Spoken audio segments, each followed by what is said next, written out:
Another trending topic here on TikTok is there's this married couple, and the wife wanted to go, well, she was getting ready to go play pickleball with one of her friends who is a man. And the husband was teasing her and recording her like, oh, who are you going out with?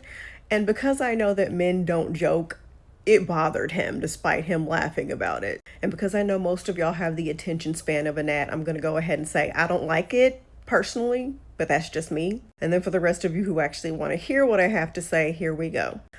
I have said this a million times before. I am of the mindset of let's err on the side of being safe instead of sorry, if that makes any sense. It only takes a small window for opportunity to be taken. So we need to close that window as much as possible. I think if you are in a group setting, with your friends and y'all have like mixed friends of male and female, and all of y'all are together, I think that's totally fine. But one-on-one, I think you're opening that window. And listen, if people are going to cheat, they're going to cheat.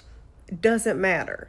However, again, you just want to err on the side of caution, and not even play with that, because most affairs start off as emotional affairs where y'all are talking, y'all are giggling, y'all are laughing, you're playing your pickleball and whatnot. And then you start talking about your personal life and what you cooked for dinner, and we're going on a family vacation, and my boss is such an asshole.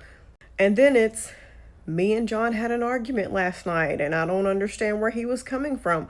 What do you think? And then the guy says, well, I would never treat a woman like that, trying to really talk himself up and take advantage of the situation. And then next thing you know, you're coming to this guy for advice on your relationship. And then now you're putting this person on a pedestal and you're idealizing them because they seem to have all the right answers to what's going on. And then you start to think about them and you're texting each other inside jokes. And then it's, hey, do you want to get a burger after we leave here? And then it's, hey, my husband's not home. You want to come in and get a cold beer or a glass of lemonade or whatever? And then see, it just keeps going downhill from there, I think if it's a one-time thing, like let's just say you're at a wedding and the cousin of the bride comes up and asks you to dance because no one else is getting on the dance floor, and your husband's like, oh, it's whatever.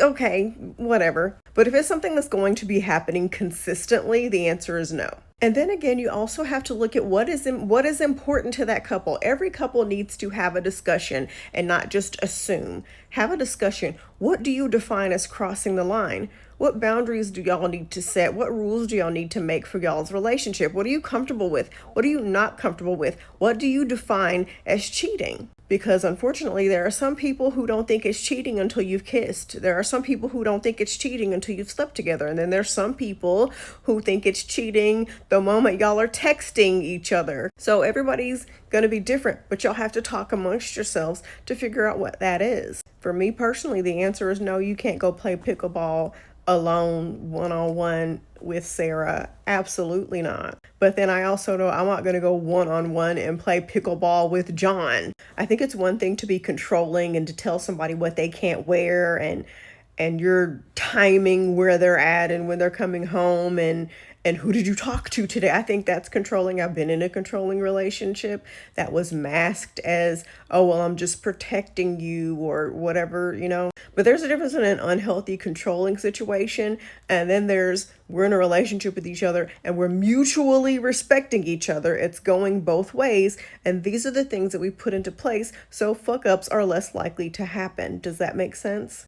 I think that there are a lot of women who try to be the cool girl, and they'll say they don't mind this and they don't mind that and they're okay with everything. But the funny thing is, those same women would never do that thing to their partner, which is crazy to me. You don't have to be the cool girl. You don't have to just go along with everything and be okay with it. It's okay to be like, you know what? I don't feel comfortable with that. I don't like that. So no, I'm not a woman who's cool with everything and goes with the flow on everything. Absolutely not.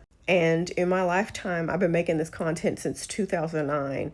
I have seen way too much stuff go down to let me tell you now, have respect for each other in your relationship. Don't just be all willy-nilly and not care. Because again, I've seen too much stuff go down to know that this willy-nilly, you can do whatever you want, I don't mind approach usually ends up backfiring.